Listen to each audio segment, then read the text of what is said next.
একটা প্রেম করছে জীবনে, প্রেমিকা ছেড়ে চলে গেছে, ওর ধারণা যে দুনিয়ার সব আমার চলে গেছে। একটা মেয়ের অভাব নাকি দুনিয়ায়? হ্যাঁ, মেয়ের অভাব মনে করেন? শেষ জামানায় একটা ছেলের ঘাড়ের মধ্যে 40টা মেয়ে থাকবে। আরে ভাই, 40টা বউ না, 40টা মেয়ে, মহিলা।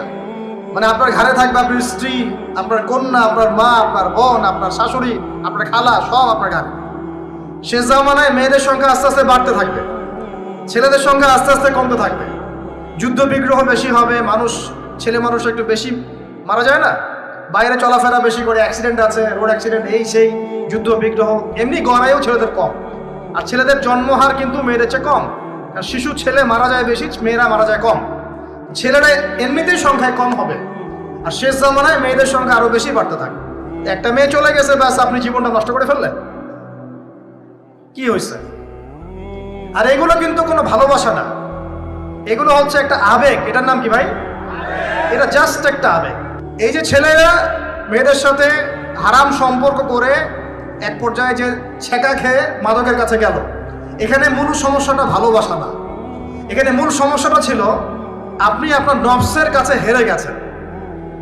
আপনি আপনার নফসের কাছে হেরে গেছেন, আপনি আপনার প্রবৃত্তির কাছে হেরে গেছেন। এটা ছিল একটা জেনা, একটা যৌনতা। এটা ভালোবাসা ছিল না। এটাকে আমরা বলবো আপনি হরমোনিয়াস হয়েছেন। হরমোন আপনার শরীর থেকে যে থ্রো করে, এই হরমোনের ফলে আপনি একটা হরমোনিয়াস হয়েছেন, দ্যাটস অল। আর যে মেয়েটা আপনাকে উঠতি বয়সে এইসব মিথ্যা প্রতিশ্রুতি দিয়েছিল, সেও ছিল একটা প্রতারক। কি ছিল? একটা, সে নিজেও জানতো না যে সে নিজে কি করছে, সে নিজেও জানতো না সে চায় কি। তখন আপনিও বুঝতেন না আপনি কি চান। এগুলো আর জীবন জগৎ বাস্তবতা রেসপন্সিবিলিটি সম্পূর্ণ আলাদা জিনিস। ভালোবাসার সংজ্ঞা কি তাহলে?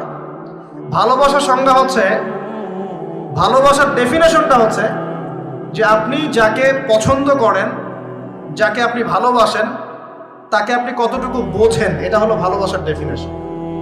আপনি তাকে বোঝেন কিনা, আপনি তার স্বপ্নের পাশে অংশীদার হতে পারছেন কিনা, তার যে লাইফের অ্যাম্বিশন, এখানে আপনি তার পাশে সাথ দিতে পারছেন কিনা, তার হাত ধরে থাকতে পারছেন কিনা, সে হোঁচট খেলে আপনি তার পাশে থাকতে পারছেন কিনা, হ্যাঁ, সে খারাপ সময় পার করলে আপনি তাকে সাপোর্ট দিতে পারছেন কিনা, আপনি তাকে কনফিডেন্স দিচ্ছেন কিনা। এগুলো ভালোবাসা।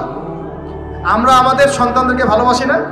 সন্তান পড়ে গেলে আমরা হাত ধরে তুলি, ওঠো, কিছু হয়নি, আবার যাও। এটার নাম ভালোবাসা। আর এই যে নোংরা জেনা,